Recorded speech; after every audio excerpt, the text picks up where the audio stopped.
오랜 우리 선배님들, 김대중 대통령과 노무현 대통령님을 만드셨던 우리 선배님들, 그리고 우리 한국 사회 새로운 전환점을 만들었던 김대중 대통령님의 이 기념 도서관에서 제가 오늘 이렇게 말씀을 드리게 되어서 매우 참 흥분되고 긴장되고 또 영광스럽고 좋습니다. 저에게 한 30분 정도 굉장히 축약을 해서 발언을 해달라는 주최 측의 요구가 있었습니다. 최대한 압축을 해서 제가 드리고자 하는 말씀을 좀 압축해서 말씀을 좀 드리고자 합니다.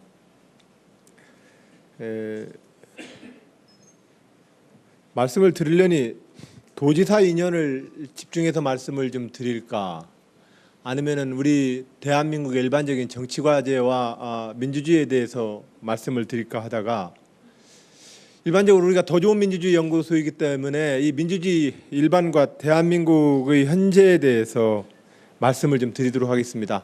저는 2010년 6월 지방선거 때 제 도지사로서의 도전의 가장 핵심적인 제 마음의 이 불씨는 안녕 20세기였습니다. 20세기 이제 안녕, 이 제 마음에 저를 움직이는 가장 큰 화두였습니다. 이 화두는 노무현 대통령이 돌아가셨던 봉하마을 49제 동안의 제 기도이기도 했습니다. 또한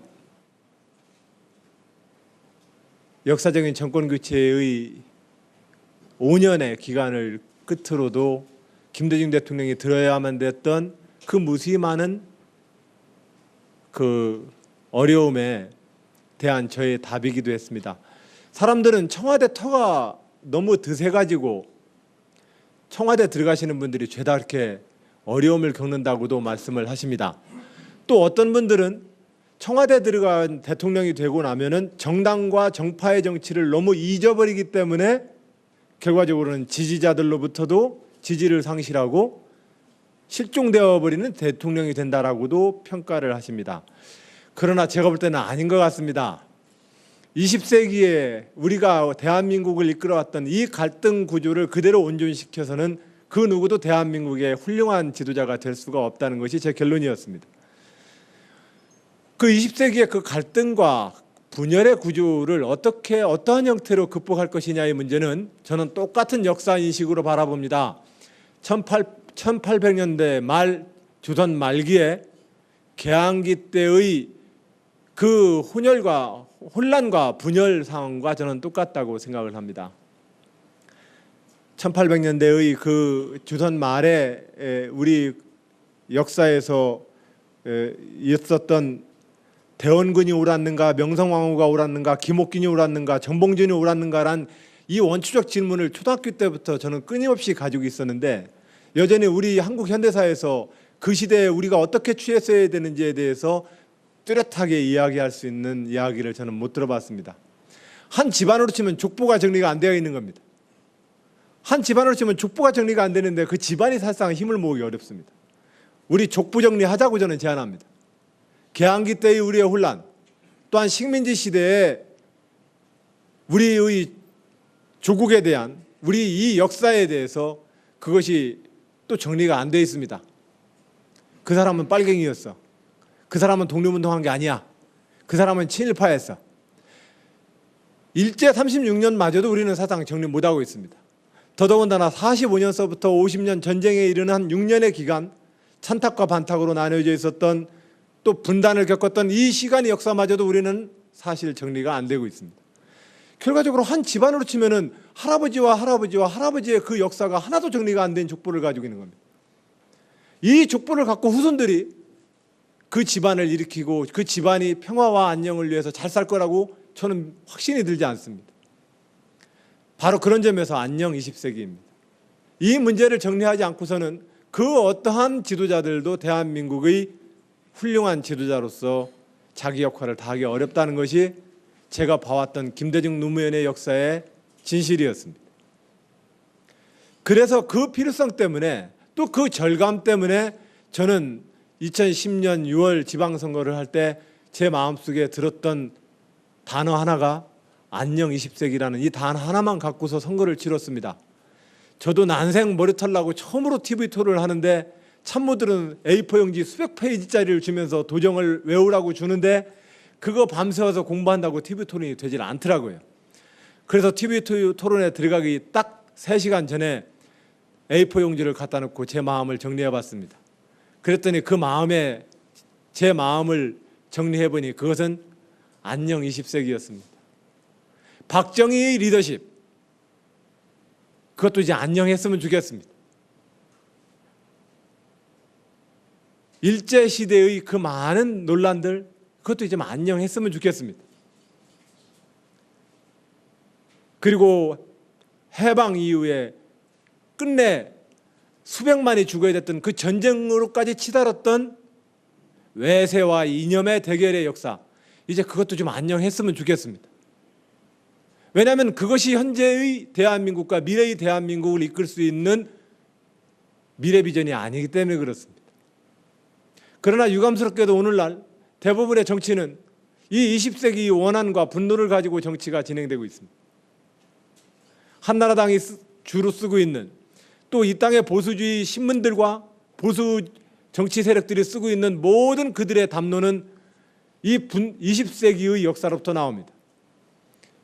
그 20세기 역사로부터 그때는 어쩔 수 없었다는 항변을 위한 논리이든 그 항변을 뛰어넘어서 니들은 정말로 나쁜 놈이라는 그 분노의 항변이든 결과적으로 이 땅의 보수주의 정치 지도자들은 늘 3가지 방식의 자기의 담론 구조를 가지고 정치를 합니다. 하나는 안보 담론 아닙니까? 정말로 이 변방의 작은 나라의 역사에서 안보 외교 노선은 국가의 운명을 결정짓는 굉장히 중요한 정책입니다.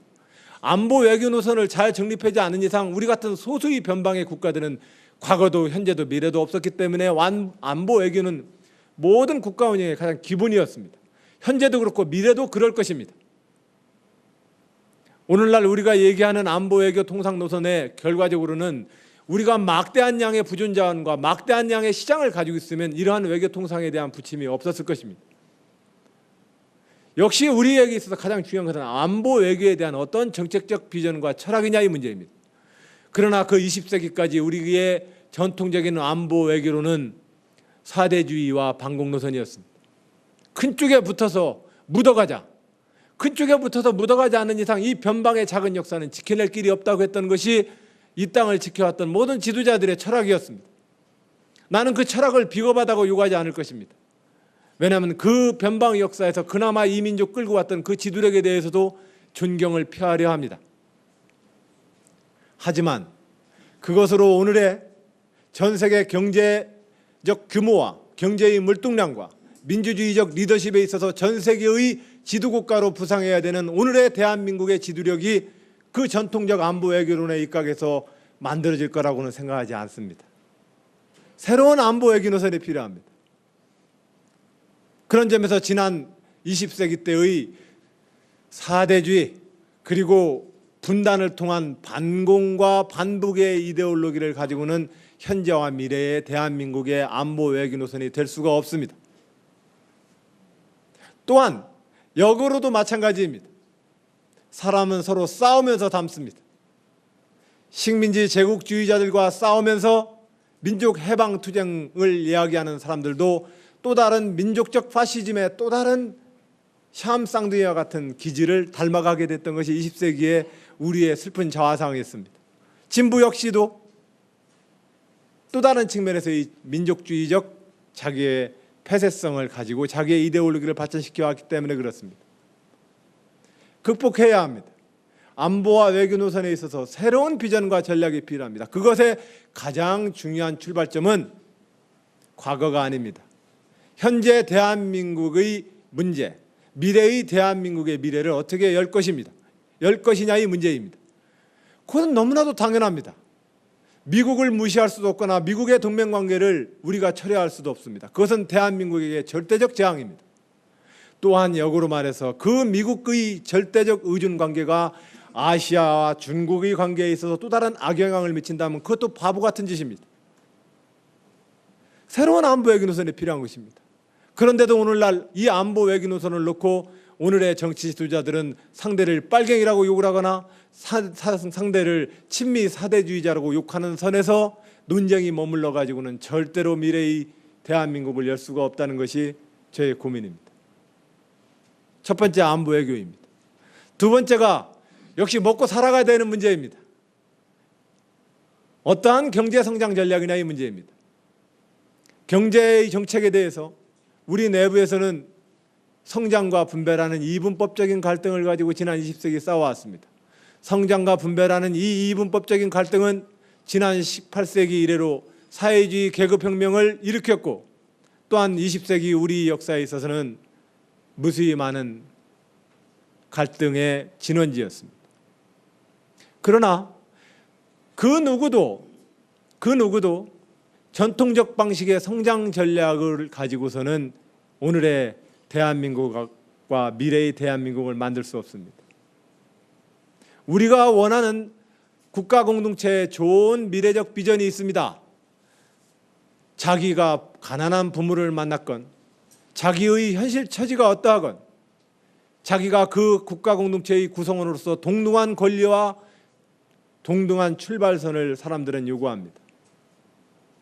그것을 보장하기 위한 사회적 제도를 우리는 흔히 말해서 복지제도라고 이야기합니다만 그것은 어찌 보면은 한 국가 공동체가 발전하는 가장 성장의 기본 축일 것입니다. 그러나 거기에는 반드시 비용이 필요합니다. 어떠한 복지제도냐의 문제는 또한 어떠한 재정이냐의 문제입니다. 또한 그 어떠한 재정이냐의 문제는 그 재정을 뒷받침하는 어떠한 성장 전략을 담보하느냐의 문제입니다. 성장 전략을 전제하지 않는 재정계획과 복지재정계획은 제가 볼 때는 성립되지 않는 이야기입니다. 지난 2006년도에 발표되었던 노무현 정부의 비전 2030은 2030년에 도달하면 2001년도 수준의 미국과 일본의 복지재정을 지출하자는 재정계획이었습니다. 2006년 기준으로 치면 2030년까지 24년 동안 약 1,600조 원의 추가 재정 수요가 필요합니다. 이 재정 수요를 누구에게 어디서 얻을 것입니까? 부자에게 징수하면 된다고요? 그렇지 않습니다. 국가재정계획은 연평균 4%이든 5%이든 꾸준한 경제성장률을 전제해서 재정계획을 짜야 합니다. 우리는 어떠한 목표치의 경제성장률을 가져가야 됩니까? 그러면 그런 재정 규모의 확대를 위해서는 어떠한 경제성장률을 유지할 것이고 그 경제성장률을 유지하기 위해서 어떠한 경제의 성장 정책을 쓸 것입니까? 이 문제에 대해서 이야기하지 않는 복지제도와 복지철학이라고 하는 것은 그것은 현실적 없는 관념적 논쟁이 될 것입니다. 경제 전략은 단순히 성장 전략이 아닙니다. 그런 점에서 성장에 대한 철학과 또한 그 성장의 가장 근원이 되고 있는 한 국가의 성장 동력에 대한 깊이 있는 고찰이 필요합니다. 우리가 오늘날 여기까지 어떻게 왔는가를 저는 뒤돌아봅니다. 저는 그것이 20세기 우리 조상들이 흘린 눈물과 그 피 때문에 맺은 결과라고 생각합니다. 일제 36년 동안 조국을 떠나서 얼마나 많은 우리의 할아버지들이 절치부심, 그 서러움과 눈물의 시간을 보내야 했습니까? 전쟁을 겪고 보릿고개를 겪으면서 우리 아버지 세대가 얼마나 많은 고통을 겪어야 했습니까? 또한 이 자리에 계신 많은 우리 동지 여러분, 중학교 졸업하고 나서 고등학교 진학을 못했던 많은 친구들이 고향에 남아서 농사를 짓거나 자기 아버지의 생업에 뒤따라갔던 많은 친구들의 그 눈동자가 기억나지 않습니까? 그 자식을 학교에 보내지 못했던 그 부모의 그 가슴의 피눈물에 대해서 우리는 부모가 되어서 이해되지 않습니까? 그 한과 그 피눈물이 결과적으로 오늘의 대한민국을 만들었습니다. 그러면 현재와 미래의 대한민국은 어떠한 동력으로 움직입니까? 흔히들 유러피안 드림이라고 말하고 아메리칸 드림이라고 얘기합니다. 코리안 드림이 있다면 그 코리안 드림의 원동력이 무엇이었습니까? 20세기까지 그 드림은 한이었습니다. 분노의 한이든 억울함의 한이든 슬픔의 한이든 그 한이 우리를 여기까지 밀어 올렸습니다. 그러나 분명한 사실은 그 한만 가지고는 현재와 미래를 못 밀어붙인다는 데 우리는 절감하고 있는 것입니다. 새로운 한국의 꿈과 새로운 한국의 사랑이 필요합니다. 그것이 또한 경제 성장 전략에 있어서 가장 중요한 밑거름이라는 것을 저는 믿습니다. 오늘날 우리 대한민국에 있어서 저는 가장 심각한 위기로 느끼는 것은 새로운 경제 전략이나 새로운 R&D 전략이 없어서의 문제가 아니라 우리 국민들이 느끼는 새로운 미래에 대한 도전 정신과 창의 정신이 바닥나고 있다는 사실 때문에 저는 두렵습니다. 저는 제 자식에게 우리 부모가 저에게 주었던 그 네가 잘 살아야 된다, 이 부모의 못 배워서 가난해서 받는 이 어려움을 너는 절대로 되물려하면 안 된다 했던 그 눈물바람에 대한 동력을 저는 자식에게 주고 있지 못합니다. 그 눈물바람에 동력을 준다고 해서 자식이 그 동력을 받아갈 리 없지만 저는 새로운 방식의 동력을 자식에게 줘야 합니다. 그것이 한국의 꿈이어야 합니다. 이 한국의 꿈을 주지 않고서는 우리의 어떠한 경제성장 전략도 먹히지 않을 것입니다. 이것을 얻어내야 합니다. 이것을 얻어내기 위한 어떤 방향으로서 성장과 분배의 동시 성장 전략이 세워질 것이라고 생각을 합니다. 그런 점에서 지금 진보와 보수가 20세기까지 싸워왔던 경제 성장 전략에 대한 한쪽 골대는 비워놓는 골키퍼의 수비 역량 가지고는 절대로 국가 발전의 전략이 될 수 없다는 것을 저는 강조합니다. 그건 보수의 진영도 마찬가지고 진보의 진영도 마찬가지입니다. 동시에 막아내야 합니다. 오늘날 우리가 논쟁을 하고 있는 FTA 문제들도 그것은 피할 수 있는 현실이 아닙니다. 저는 그렇게 생각합니다. 그건 피할 수 있는 현실이 아닙니다. GDP 1200주 중에서 절대적 액수를 무역과 통상에 의존하고 있는 나라에서 해외의 시장에 대한 적극적 전략을 고려하지 않는 국가 전략은 현실적으로 성립 불가능합니다. 그러나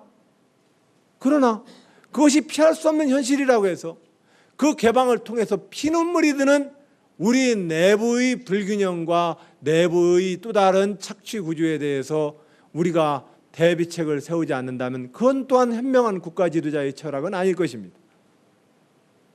공격과 수비를 동시에 해야 합니다. 이것은 1800년대 쇄국이냐 개항이냐라고 싸웠던 그 논쟁의 똑같은 답습이라고 저는 느껴집니다. 공격과 방어를 동시에 해야 합니다. 저는 충남도지사로서 방어의 전략으로서 농어촌 전략을 열심히 추진하고 있습니다. 방어해야 합니다. 이 방어를 전제로 우리나라는 전 세계를 향해서 또한 공격 진영을 짜야 합니다. 그러지 않고서는 현재의 분단된 자그마한 이 5천만의 인구를 가지고는 미래를 열어나갈 수 없습니다. 우리 대한민국 국민들이 지금의 풍요를 느끼고 있다면 이 풍요는 오래된 과거가 아닙니다. 불과 15년밖에 안 된 시간입니다. 마이카 시대를 풍요를 상징하는 시대라고 표현한다면 저 개인적으로도 제 자가용을 소유한 지는 15년밖에 되지 않습니다. 이 물질적 풍요가 지속되길 바란다면 우리는 새로운 지속가능한 발전 전략의 철학과 발전 전략의 모델도 만들어야 되지만 이 성장을 지속시켜낼 성장 전략 또한 세워내야 합니다. 이명박 대통령은 지난 박정희 시대의 국가주도형 산업발전 전략을 폈습니다. 그러나 그 국가주도형 산업발전 전략 가지고는 어떠한 발전도 이룰 수 없다는 것을 우리는 이명박 정부 5년 내내 봐왔지 않습니까? 어떠한 형태의 시장에 대한 국가재정의 물량 투입 요소도 시장의 일자리 창출로 이어지지 않습니다. 어떠한 형태의 청와대 기업 영수회담을 통해서 기업들의 조인트를 까더라도 기업들이 일자리를 못 만들어냅니다. 어떠한 형태들의 물가와 소비자 물가 관리와 금리를 조정을 정책을 펴더라도 시장의 새로운 투자를 일으켜내는데 정부의 주도력은 하나도 먹혀들고 있지 않습니다. 이 현실에서 보수주의자들이 쓰는 국가주도형 발전 전략은 이미 바닥난 철진한 전략입니다. 그러면 진보 진영은 어떤 전략을 쓰고 있습니까? 진보 진영은 어떠한 비전을 가지고 있습니까? 내수에 기반한 국민 경제를 이야기하시는 분도 있습니다. 분배를 통한 새로운 일자리를 이야기하시는 분도 있습니다. 그것이 종합되어야 합니다. 어떤 그 종합되어지는 경제발전 전략을 가지고 우리는 새롭게 일어서야 합니다.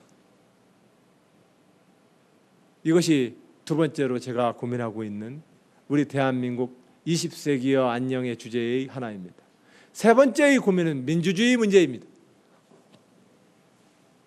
아직도 우리가 대통령 뽑고 국회의원 뽑고 정당을 운영합니다만 이 정당과 선거의 모든 행위의 기본은 지역주의 정치입니다. 지역주의는 학연과 혈연으로 조금 더 발전한 지역적 연구주의입니다. 연구주의가 가지고 있는 인간관계의 인연성을 가지고 운영되는 사회인 것입니다. 이것은 결과적으로 덕치와 인치로 가꾸어졌던 왕조 시대로부터 한 걸음도 못 나가고 있다는 사실을 반증하는 거라고 생각합니다. 일반적인 정책의 호환성을 갖고 그 시대가 안고 있는 갈등과 균열을 반영해서 정당과 정치가 성립될 수 있어야 합니다. 그러나 오늘의 현실의 대한민국의 민주주의는 사실은 지역적 연구주의에 기반한 것입니다. 이 토대 위에 어떠한 진보 보수 논쟁을 한다 할지라도 그것은 개발의 편자입니다. 말이나 필요한 말발굽을 개한테 받고 있다는 얘기입니다. 그런 점에서 민주주의를 전진시켜야 합니다. 이 민주주의를 전진시켜내는 것은 새로운 선거제도와 새로운 삼권 분립을 이룩하는 새로운 헌법적 개정까지 요구되어집니다. 지난 노무현 정부 시절 현재의 헌법 체제 내에서 대통령의 새로운 통치 문화와 민주주의적 리더십으로 이 헌법적 제한성을 극복해 보려 했습니다만 극복되지 않았습니다. 열린우리당 창당을 통해서 새로운 정당적 구조를 창출해 보려 했지만 역시 도로 묵이 돼버리고 말았습니다. 이 문제를 제도적으로 구조적으로 개선하기 위한 민주주의의 혁신 작업이 필요합니다. 바로 더 좋은 민주주의 제도가 필요합니다. 더 좋은 민주주의 제도의 핵심은 대표성을 좀 더 분명히 하자는 것입니다. 그 시대가 안고 풀어야 될 과제를 중심으로 대표성을 좀 더 분명히 할 수 있는 제도적 설계와 제도적 보장이 필요합니다. 현재의 제도적 보장은 우리가 남이가 이것에 대한 대표성 외에는 아무것도 없습니다. 또한 저는 시민사회와 기업의 지도자들에게 요구합니다. 경제의 발전 전략 부분에서 이야기해야 될 주제이기도 했습니다만 기업들은 또한 기업인으로서의 자기 책임을 다해야 합니다. 이미 국가와 정치와 민주주의가 책임져야 되기에는 이 시대의 과제가 이미 과포화되어 버렸습니다. 정치와 지도자의 몫으로 돌리기에는 너무 벅찹니다. 사실 모든 사람들은 민주주의의 룰에 의해서 사는 것이 아니라 시장의 룰에 의해서 삽니다.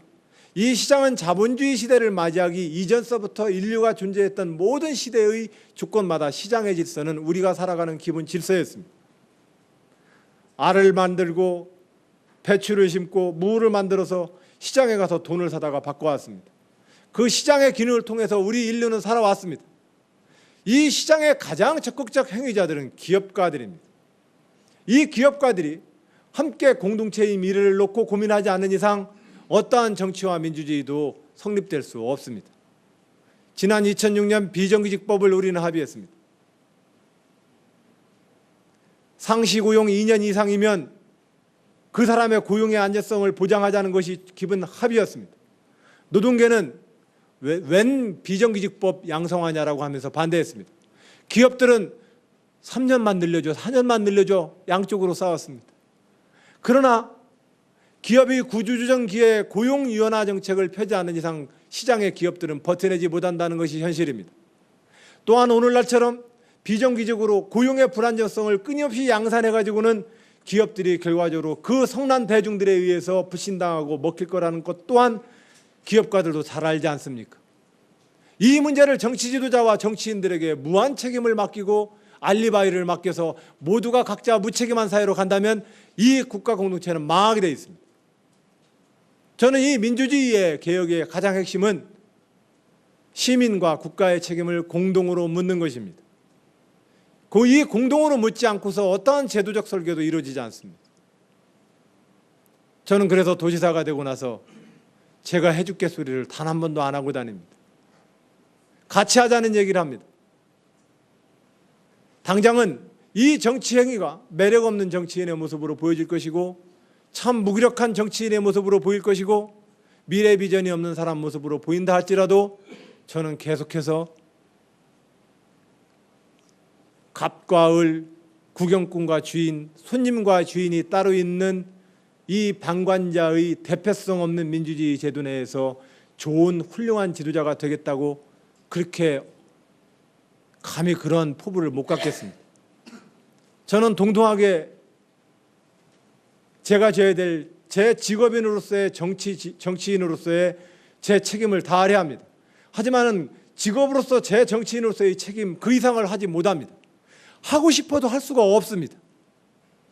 저는 그 사실을 주권자들에게 알려드리려 합니다. 보고해 드리려 합니다. 그래서 함께 하자고 제안하고 싶습니다. 그러지 않고서는 민주주의가 성립이 안 될 뿐만 아니라 성립 안 된 민주주의 하에서는 시장 질서도 바로 붕괴해버릴 뿐만이 아니라 대표되지 않는 민주주의 체제에서는 국가 운영이 불가능해집니다. 20세기의 안녕이라고 말했던 것은 이 세 가지의 큰 축으로 진보와 보수의 20세기의 낡은 틀을 벗어버려야 합니다. 저는 지금 여야의 모든 대선 후보자들에게 말씀드리고 싶습니다. 20세기의 낡은 이 틀 내에 지지자들을 긁어 모으지 맙시다. 박근혜 씨, 독재자의 딸이라고 해서 연좌제 적용 삼아서 정치 못한다는 얘기 저는 안 합니다.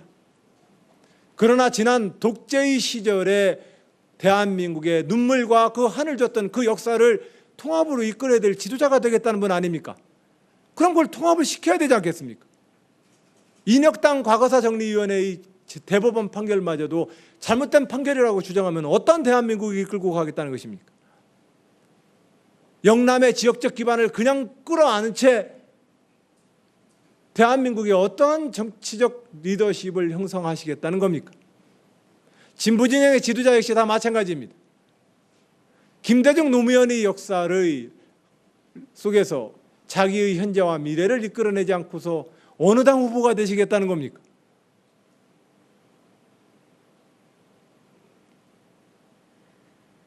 김대중 대통령님 말씀이 눈에 선합니다. 2008년 최고위원이 되고 와서 바로 이 3층에서 인사를 드리러 왔을 때 김대중 대통령이 대뜸 최고위원들 선출된 5명을 앞에다 놓고 20분 동안 얘기했습니다. 민주정부 10년이 무엇이 부끄럽다고 그것을 왜 안 지키냐. 오늘날에도 그 차별과 배신의 정치의 역사에 대해서 우리 민주당의 지도자들이 반성하지 않는다면 그 어떤 전통적 지지자들이 국민들께 다 같이 고개 숙이면서 표 한 표 달라고 같이 선거운동하겠습니다. 그런 점에서 진보의 진영이든 보수의 진영이든 자신의 역사와 족보에 대해서 전통성을 계승하는 것에 대해서 저는 지지합니다. 하지만 대한민국의 현재와 미래를 위해서 그 과거를 통합으로 이끌어줄 것을 저는 제안합니다. 제 말씀 마치겠습니다.